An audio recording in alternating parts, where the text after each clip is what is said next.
Hello WhatsApp guys, welcome to another video and অন্তর্চন্দ্র vines আপনাকে স্বাগতম। চলে আসলাম আজকে ডেইলি ব্লগ 84-এ।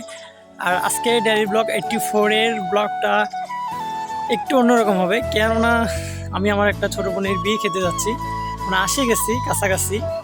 সো ব্লগটা এখানে স্টার্ট করলাম। রাস্তার কিছু ভিডিও করছিলাম, সেটা অবশ্য দেখাবো আপনাদেরকে।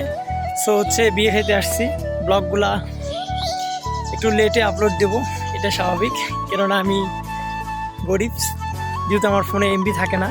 আমি সবসময় বেশিরভাগ টাইমে ওয়াইফাই ইউজ করি, আর বর্তমানে আমার ফোনে এমবি নাই, আর একটা এমবি সংকটে রয়েছি। সো ব্লগটা আশা করি ভালো লাগবে। আর এখন আমি যে জায়গাতে আছি এটা হচ্ছে আপনার, জানি না এটা একটা শ্মশান, সঠিক নামটা জানি না। এটা যদিও আমার দাদুর বাড়ি এলাকা, যদিও আমার সব নামটাম খুব ভালোভাবে জানা দরকার ছিল, বাট আমি জানি না। আর ব্লগটা জানি এই ব্লগগুলোতে বেশি একটা এনজয় করতে পারবো না, শুধু আমি কোথায় যাচ্ছি কী করতেছি আমার কিছু মতামত আপনাদের সঙ্গে শেয়ার করবো, জাস্ট এতটুকুই, এর বেশি কিছুই না। আর স্পেশাল ব্লগ আসবে সামনের দিকে, ততদিন আপনাদেরকে একটু ওয়েট করতে হবে। ভালো ব্লগের জন্য একটু ধৈর্য তো একটু করতেই পারেন, তাই না? আমি বাসা থেকে যাওয়ার পথে রেলগেটে আসলে কি বলবো, আপনারা বুঝে গেছেন যে এখন ট্রেন আসার সময় হয়ে গেছে।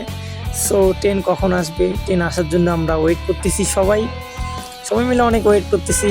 যাইতে হবে, কারো এমার্জেন্সি আছে, তারপরেও সবাই অনেক ধৈর্য সহকারে বসে আছে যে ট্রেনটা যাবে, তারপরে আমরা যাব। ওই যে ট্রেন দেখা যাচ্ছে, ট্রেনটা চলে গেলে গেটটা তুলে দিবে, আর তুলে দেওয়া হয়ে গেলে আমরা উদ্দেশ্যে চলে যাব। সো আমি সরাসরি চলে আসলাম আমার দাদুর বাসায়। এসে যে আপনারা ফ্যানটা ঘোরা দেখতেছেন, এই ফ্যানের কানেকশনটা আমি করে দিলাম, অর্থাৎ এসে আমি ফ্যানটা ফিটিং করে দিলাম। আমার দাদুর বাসায় যেহেতু ফ্যান নেই, তো ভাবলাম আমি একটা মোটর সিস্টেম করে একটা ফ্যান বানাই দিই। সো আমার এই ফ্যানের কানেকশনটা আপনাদের কেমন লাগলো অবশ্যই কমেন্ট করে জানিয়ে দিবেন। এতে বিদ্যুৎ সাশ্রয়ী হবে অনেকটাই, কেননা এখানে ট্রান্সফরমার দ্বারা আর কি আমি এই মোটরটা আর কি ডিসি ভোল্টেজ এসি থেকে ডিসিতে কনভার্ট করে আর কি এটা মোটরটা আর কি ডিসিতে করে আর কি বাতাসটা দিচ্ছে। অর্থাৎ এই কাজটা করার পরে আমি সরাসরি চলে যাই বিয়ের বাসায়। আর বিয়ের বাসায় গেটটা আপনারা দেখতে পাচ্ছেন। সো আমি বিয়েতে কোনো ভিডিও দেব না, এটা আমার একটা সমস্যার কারণে আমি ভিডিও আর দেবো না, আর কোনো ভিডিও আমি করিনি। শুধু এতটুকুই ভিডিও করা হয়েছে যতটুকু আপনারা দেখতে পাচ্ছেন।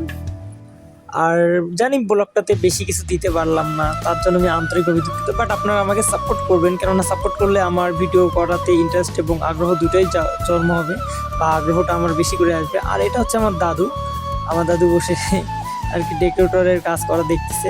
সো হচ্ছে ব্লগটা বেশি বড় নয়, আজকে ব্লগটা অনেক ছোট।